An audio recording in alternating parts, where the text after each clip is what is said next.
Hello বন্ধুরা, good morning. কাল আমি ভিডিও বানিয়ে বলেছিলাম যে আমরা 5 জন সুইসাইড করছি, স্বেচ্ছা মৃত্যু নিব। কারণ আমার মার সাথে কলেজে টাকা পয়সা ঠিক মতো দিচ্ছে না, রিটায়ার হয়ে গেছে, দিচ্ছেই না, দেয়নি।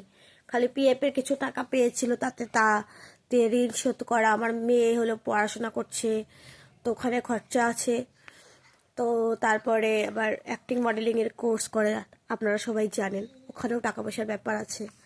তো যাই হোক, তো আমরা তো কালকে সুসাইড করার সিদ্ধান্ত নিয়ে নিয়েছিলাম। আমার বড় মেয়ে গুনগুন আর কি, ও ফাঁসি দিতে গেছিল, আমরা বাঁচিয়েছি তখন। কারণ আমরা আমরা কালকে সুসাইড করিনি এই কারণেই যে দিদিকে বলার ওখান থেকে আমাদেরকে কল করা হয়েছিল, যে বলা হয়েছে যে আমরা এই পেনশন গ্র্যাচুইটি এসব এই বিষয়ে কাজ শুরু করে দিয়েছি, সরকারের উপর কয়েকদিন ভরসা রাখুন।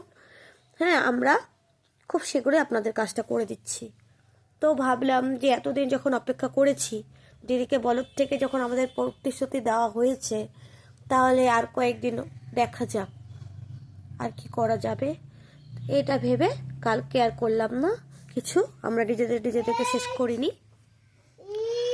তার পরবর্তীতে যদি কিছু না হয় তারপরে তার মরা ছাড়া কোনো বুদ্ধি নেই। তো এটা বলার জন্য এই ভিডিওটা বানালাম। Bye guys.